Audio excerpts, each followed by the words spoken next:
So much, Tova. 23 minutes to 9. The largest book fair in the Southern Hemisphere, the Nelson Book Fair, is preparing to open its doors. It draws in thousands of people, some queuing up for hours to get first dibs on almost 500,000 books. This year it is shaping up to be the biggest in the fair's history, and organiser David Finlay joins us from Nelson. Good morning, David. This looks like it is very exciting. Do you know how many books you've got this year? Yeah, well.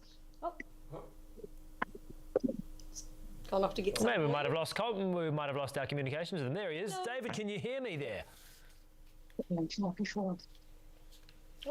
well, there's certainly plenty of books there, that's for sure. We'll see if we can establish some comms with David. 400,000 books. One Yes. thing we learned yesterday about it is that so the books that don't sell end up kind of holding over, I think, each year. Is that right? So, well, hopefully not to the landfill, which is sort of why they're doing it, I guess, right? So you don't just end up throwing out lots of books. But you can probably find some real gems in there. Da Vinci Code. What else? You're a big Dan Brown fan, eh? I read that one. Yeah. It was good. Anyone who says that book wasn't good is lying. An instant classic, really. Tom Cruise, not Tom Cruise. Tom Hanks was in it. This is Mission Impossible. If I can, coming up. Welcome back. We're going to get to your hypnotist in just a moment, but first let's get back to Nelson, where hopefully we have established our communication lines. And David Finlay, can you hear me? It's Chris here in the studio. All right, Chris, I can hear you loud and clear. Oh, there you are, and you've got a plethora of books there. Do you know how many exactly you're selling today? This year we're looking at about 400,000 books, and then thousands and thousands of records, singles, DVDs, CDs, games, puzzles, you name it. Okay, so you're branching out a little bit. You've got a few different options there. What is the purpose behind this book fair?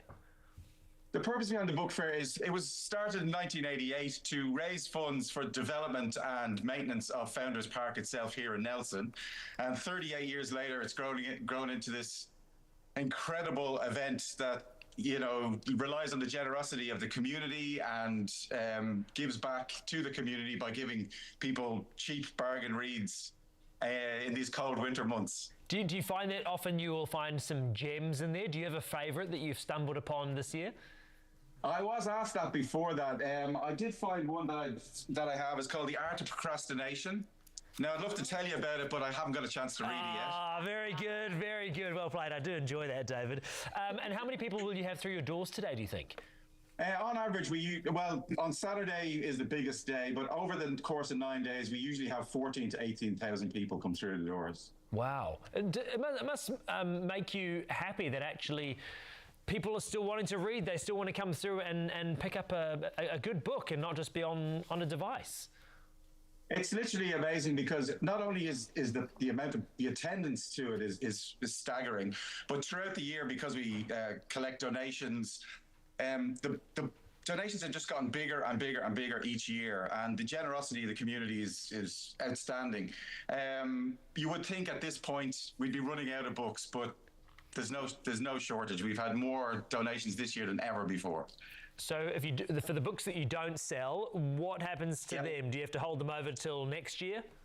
A lot of them do get held over till next year. There is some that we feel some of the less popular fiction, I suppose, and that kind of thing. But we have a pretty robust recycling plan that happens after the fair. So it takes about 3 to 4 weeks after the fair. Who's got the job of making sure all the puzzles are complete? There's nothing worse, David, I've got to say. You get a puzzle and there's that 1 or 2 pieces at the end that's missing. I'll let you in on a secret. We have a team of amazing volunteers called the Friends of Founders, and they're the people who are behind the whole book fair. And it's their task throughout the year to take home these puzzles, do them, and then return them. Oh, superb. I want that job. That is a good job. You can have that job. We saw that you've got I might need one. You've got comic books too. Is that right? I imagine like kids must come through and go, oh my gosh, this is fun. What are these magazine type productions? It's not on a tablet. Yeah. No. This year we've had some kind of outstanding donations. One was the comic book collection. We got about 6 pallets of comic books. So that they're all on sale from as little as $1 up. We also, this year we've had an amazing donation of 45s, vinyl singles, and we got about 2,500 from one donation. Wow. Ranging from, I don't know, right back to Lonnie Donegan and Elvis Presley, right through. It's an immense donation. And so that'll all be on sale over the course of the 9 days. Hi, David. It's Toby here. Are there many? Toby. Are there many X-Men comics in there that you could set aside? There is X-Men. There's Marvel, DC. There's Spider-Man. You're right in my lane now. So I've had a look through. There's some early Bronze Age Superman and Spider-Man. There is X-Men. Yeah, you name it. It's there. Some rarer ones that I've never even seen before. Awesome. You're into X-Men, Tova, eh?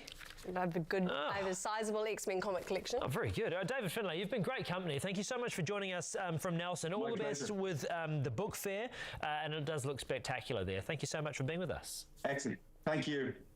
Awesome.